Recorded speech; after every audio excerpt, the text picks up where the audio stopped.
নমস্কার, খবর দেখছেন এম নিউজ বাংলা থেকে। আজ মঙ্গলবার 29 এপ্রিল 2025। জানাবো আজকে সারাদিনের 10টি বাছাই করা গুরুত্বপূর্ণ খবর। শুরুতেই হেডলাইন। ভারত পাকিস্তানের যুদ্ধ আবহের মাঝে মোদি ও রাজনাথ সিংয়ের 40 মিনিটের রুদ্ধদ্বার বৈঠক। সোমবার ভারতের প্রধানমন্ত্রী নরেন্দ্র মোদি এবং প্রতিরক্ষামন্ত্রী রাজনাথ সিংয়ের মধ্যে প্রায় 40 মিনিট ধরে রুদ্ধদ্বার বৈঠক হয়েছে।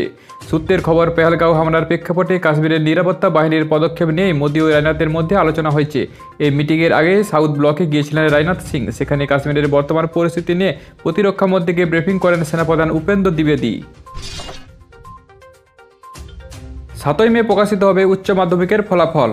আগামী 7ই মে উচ্চ মাধ্যমিকের পরীক্ষার রেজাল্ট প্রকাশিত হবে। সোমবার উচ্চ মাধ্যমিক শিক্ষা সংসদের তরফে জানানো হয়েছে। ওই দিন বেলা 12:30টায় আনুষ্ঠানিকভাবে প্রকাশিত হবে রাজ্যের পড়ুয়াদের দ্বিতীয় বড় পরীক্ষার ফলাফল। সেদিন দুপুর 2 থেকে অনলাইনে রেজাল্ট দেখতে পারবেন পড়ুয়ারা। তবে সেদিন মার্কশিট এবং সার্টিফিকেট দেওয়া হবে না। 8ই মে মার্কশিট এবং সংশয়পত্র দেওয়া হবে বলে জানিয়েছেন উচ্চ মাধ্যমিক শিক্ষা সংসদ। কালীঘাট অভিযানে ধুমধুমার হাজরা মোড়ে চাকরি হারা অযোগ্যদের টেনে হিঁচড়ে ভ্যানে তুলল পুলিশ। ওইমারে গলত থাকায় যোগ্যদের তালিকা থেকে আগেই বাদ গিয়েছে নাম। সোমবার সকালে হাজরা মোড়ে নতুন করে আন্দোলন শুরু করে অযোগ্য চাকরি প্রার্থীরা। মুখ্যমন্ত্রীর সঙ্গে দেখা করতে কালীঘাটে তার বাড়ির দিকে মিছিল করে যাচ্ছিল চাকরিহারারা। হাজরা মোড়ে তাদের পুলিশ আটকে দেয়। গার্ডরেল ভেঙে এগোনোর চেষ্টা করলে পুলিশের সঙ্গে হয় ধস্তাধস্তি। বেশ কয়েকজন চাকরিহারাকে আটক করে পুলিশের ভ্যানে তোলা হয়। আমি মরে গেলেও পাকিস্তানে ফেরত যাব না, বললেন সীমা হায়দার। পাকিস্তান থেকে ভারতে এসেছিলেন বেআইনিভাবে। এবার সেই সীমা হায়দার বলেন যে আমি মরে গেলেও পাকিস্তানে যাব না। তিনি এক সাংবাদিকের উদ্দেশ্যে বলেন, আমি ভারতকে খুব পছন্দ করি। প্রত্যেকেই এখানে খুব ভালো, খাওয়া থেকে শুরু করে সব কিছুই এখানে সব ভালো। এখানে সব কিছু অসাধারণ। আপনারা আমাকে দয়া করে এখানে থাকতে সাহায্য করুন। পাকিস্তান বাবাকে ছেড়ে দিক, আর কিছু চাই না। মায়ের সঙ্গে পাঠানকোট যাওয়ার আগে আরজি পূর্ণম পুত্রের। পাকিস্তানে আটক স্বামীকে ফিরিয়ে আনতে পাঠানকোটের উদ্দেশ্যে রওনা দিলেন বিএসএফ জওয়ান পূর্ণম কুমার সাউয়ের স্ত্রী রজনী সাউ। ওই দিন মায়ের সঙ্গে কলকাতায় বিমানবন্দরে যাওয়ার আগে জওয়ানের 4 বছরের পুত্র সন্তান বলে, পাকিস্তান বাবাকে ছেড়ে দিক, আর কিছু চাই না। বাবাকে খুব ভালোবাসি, সব ছিনিয়ে নিক, কিন্তু বাবাকে যেন ছেড়ে দেয়। মৃত্যুর পরেও ব্যবহৃত হতো আরজিকর কাণ্ডের নির্যাতিতার মোবাইল। শিয়ালদা আদালতের দাবি পরিবারের। আরজিকর কাণ্ডে মৃত্যুর কয়েক মাস পরেও ব্যবহার করা হয়েছে নির্যাতিতার মোবাইল। সোমবার আদালতে এমনটাই দাবি করল পরিবার।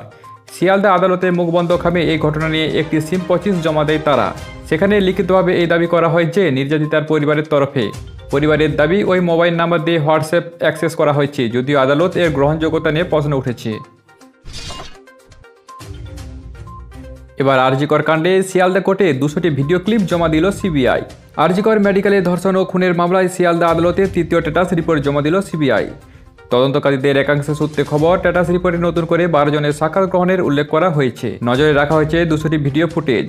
এর আগে আদালত 3 পাতার স্ট্যাটাস রিপোর্ট জমা দিয়েছিল সিবিআই। তদন্তকারীরা তখন জানিয়েছিলেন নতুন করে 24 জনের বয়ান রেকর্ড করা হয়েছে। ভারতের জন্য বন্ধ আকাশসীমা, কয়েক মিলিয়ন আর্থিক ক্ষতির মুখে পাকিস্তান। ভারত সিন্ধু জল চুক্তি স্থগিত করার পর ভারতীয় বিমান সংস্থাগুলির জন্য তাদের আকাশসীমা বন্ধ করে দিয়েছে পাকিস্তান।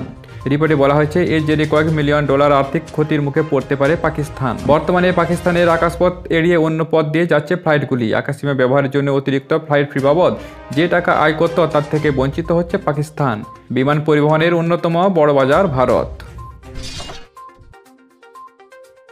বিকাশ রঞ্জনের চেম্বারের বাইরে বিক্ষোভ, প্রতিবাদে কলকাতা হাইকোর্টের পাল্টা মিছিল আইনজীবীদের।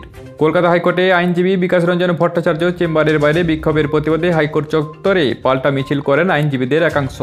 সোমবার এই মিছিলের নেতৃত্ব দেন বিকাশ রঞ্জন ভট্টাচার্য ও ফিরদৌস শামীম। বিকাশ রঞ্জন ভট্টাচার্য বলেন, আমাদের ভয় দেখানোর চেষ্টার মাধ্যমে গোটা বিচার ব্যবস্থাকে প্রভাবিত ও কলঙ্কিত করার চেষ্টা চলছে। ওরা ভাবছে ভয় দেখিয়ে ভয় পাইয়ে দেবেন। এটা অত্যন্ত নিন্দনীয়। গুন্ডামির বিরুদ্ধে লড়াই চলবে। দীঘার জগন্নাথ মন্দির পরিদর্শনে মুখ্যমন্ত্রী, সঙ্গে উপস্থিত ছিলেন অরূপ বিশ্বাস এবং চন্দ্রিমা ভট্টাচার্য। পুরোহিতদের সঙ্গে কথা বলার পর সোমবার বিকেলে প্রস্তুতি খতিয়ে দেখতে নবনির্মিত মন্দির চত্বরে এলেন মুখ্যমন্ত্রী মমতা ব্যানার্জি। সঙ্গে রয়েছেন মন্ত্রী অরূপ বিশ্বাস, চন্দ্রিমা ভট্টাচার্য এবং রাজ্য পুলিশের ডিজি সহ অন্যান্যরা। দীঘার মন্দিরের উদ্বোধন উপলক্ষে ইতিমধ্যে গান লিখেছেন এবং সুর দিয়েছেন মুখ্যমন্ত্রী মমতা ব্যানার্জি। ওই দিন তার মন্দির পরিদর্শনের সময় ওই গানটি বাড়িতে শোনা যায়। উদ্বোধনের দিন তার লেখা সুর দেয়া গানটি বাজবে।